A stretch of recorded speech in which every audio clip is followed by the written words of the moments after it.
I wanted to discuss an idea that is very helpful if we find ourselves in high levels of emotional distress and we are struggling to implement our skills, the types of skills that we're discussing on this channel. First off, I should say, if you're in that place, it's absolutely essential to be working with a professional, with a therapist, a team, be part of a recognized mental health community, or to have some level of external support. If you're on a wait list or you're struggling to find that, connecting with some sort of community. It's very hard to do this alone when you're in that sort of level of distress. And, we see this in humans all the time that if you look at how indigenous cultures support people with mental health problems, they will gather together as a community and they will get around the person. They'll do a drum ceremony together. They'll buy them a cow. They'll do stuff as a community to support someone to get out of that place.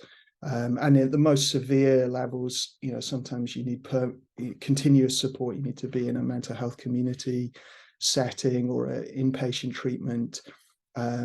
I won't go into the complexities of that because people have difficult experiences there as well. But to some degree, you need ongoing social connection sometimes in that place. Leaving that aside, though, a tool that I like to use is the compassionate inner coach at those times. So this is just a way of describing internal self-talk that is compassionate, supportive, encouraging, and motivating, that can coach and guide and motivate us through those times. And so part of the problem is we can be so distressed, so anxious, or so depressed and shut down that it's hard for us to think clearly, hard for us to implement skills with our attention, hard for us to actually move, even to take action and move our body. All of these things can be challenging, and we might have this internal voice of hopelessness or an internal voice of terror and pushing us into extreme avoidance from the threat, or hopelessness and helplessness, and a sense that this will never improve, it will never change, and we can't handle it or do anything about it. And so with all of that flooding us, sometimes you can't think straight. I remember times I was trying to implement my skills and, I was just so confused, so disorientated. You might be dissociated. You might have things like depersonalization, where you don't even feel like yourself and the world doesn't feel normal. And all of these things make it very hard to use the skills. So what I like to do in that situation is to just implement a coaching voice in your mind, to literally narrate and talk yourself through the skills you're using, and have like a counter voice to the inner critic or the panic voice. And it'll be hard to do that. You might have to narrate that very slowly. You might have to take your time. You might have to write things down and externalize it. Check out the video on dropping anchor and waking up the body, because sometimes you actually have to get into the body before you can even implement this stuff. Again, if it's as bad as you're completely frozen and it's really hard to do anything, you're very dissociated, then you need professional help and you need someone to be coaching you and helping you through this. And you need supportive friends and family and other people to help as well. But if we've got some degree of the ability to talk to ourselves kindly and supportively in our head, then we just start to activate that. And it might be reminding yourself, okay, let's drop anchor now. Let's notice and name my thoughts. Let's step back and observe.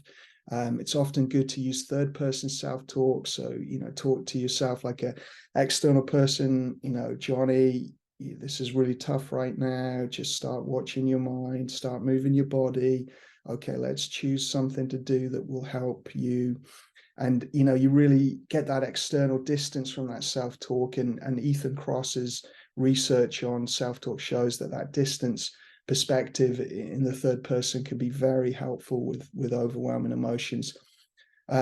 So you just start running that self-talk alongside trying to implement dropping anchor, urge surfing, connecting with values, focusing on the present moment experience of doing something you value, breaking things down into the tiniest sections. You might have to just divide getting out of bed into sitting up, wiggling to the edge of your bed, standing up, and you might be dropping anchor and moving your body as you do that, taking a step forward, and so forth. It might be really breaking the simplest things into the smallest tasks. You might struggle to read and think, and you might have blank mind, and your cognitive ability might be impacted. You notice that, acknowledge it, and as best you can, narrate and talk yourself through things piece by piece. And then you try to encourage yourself like you would a good friend. You say, you got this, one more step, let's do this, urge surf these compulsions. If it's OCD based, let's resist this. You might be using the workability reflections and the values and goals reflections to try and build up more motivation. And you're doing this and narrating this in a kind, supportive way.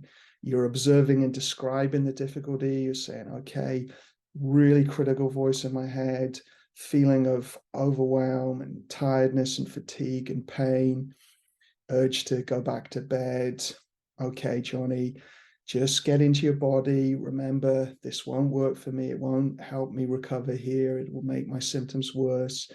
Let's move. Let's do one thing at a time. Refocus, refocus, refocus on what you're doing over and over. Allow these automatic thoughts to come and go. Let go of the compulsions, the mental compulsions. Accept these feelings. Keep going. You've got this. So you might be really just doing that. And at first it will feel false and it won't feel believable. And the inner critic might be doubting it and saying it won't work. And the panic mind might be saying, I know you still got to avoid this. It's too dangerous. So you don't want to get into too much of a fight between those in your mind. It's more like they're in parallel. It's like you've got this coach alongside you in parallel as you do an endurance event. When you're in that sort of intense place, it really is like running a marathon, except that you're in immense pain and you don't believe in yourself and you're incredibly frightened or incredibly hopeless. So it's so difficult to do that. And it's so helpful to have this voice, even if it feels false, even if you're just running that voice in the background and trying to come back to it throughout the day as you try to do new tasks or new things, or do things that are supportive, or urge surf the urges to do destructive coping mechanisms that aren't going to help you in the long run.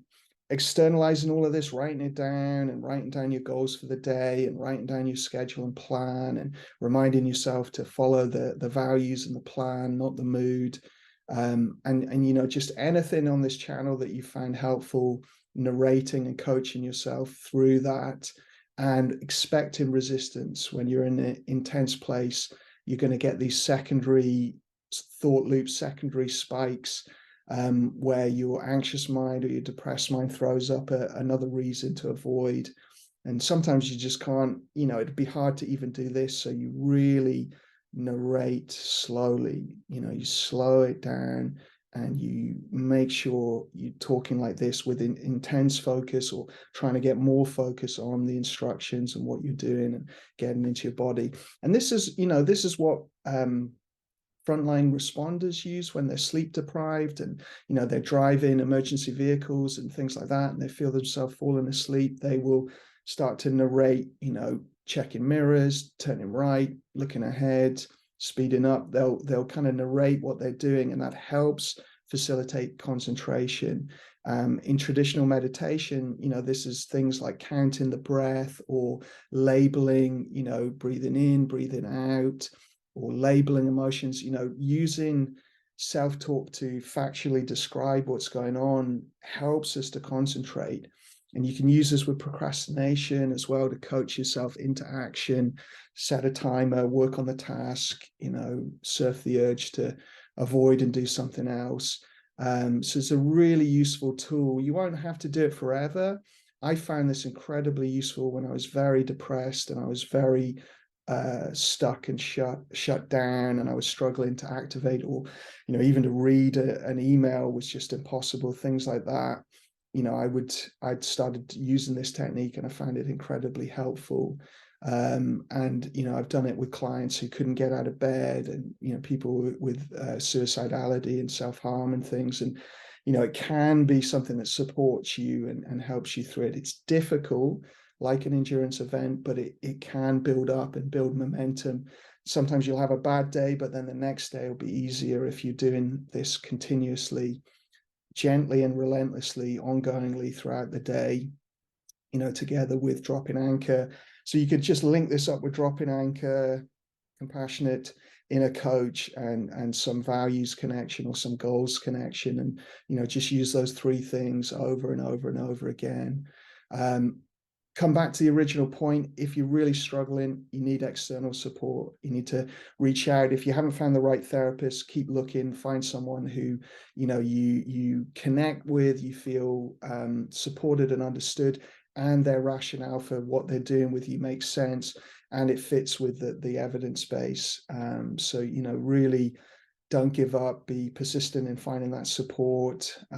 Find a community support as well, mental health community that's focused on action and goals, and trying to improve your situation.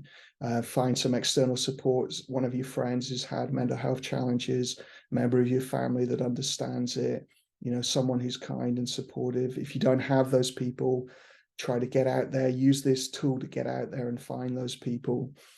Because really, what we're doing is we're adding in a supportive other person. But if we have another or a group of external people who are also supportive, it's even going to be stronger. You're going to multiply the ability here. And, many people have gotten out of that place. Many famous people actually read accounts in people's autobiographies of mental breakdowns and depressive episodes, and using this, what William James called this Promethean act of will, to keep moving and keep doing stuff in the face of this emotional pain. So hopefully this is helpful, and just be relentless and gentle, gently coming back, gently implementing it over and over again, and eventually it'll build up momentum and it'll take on a life of its own. So wishing you all the best, and let me know any questions or comments in the chat below.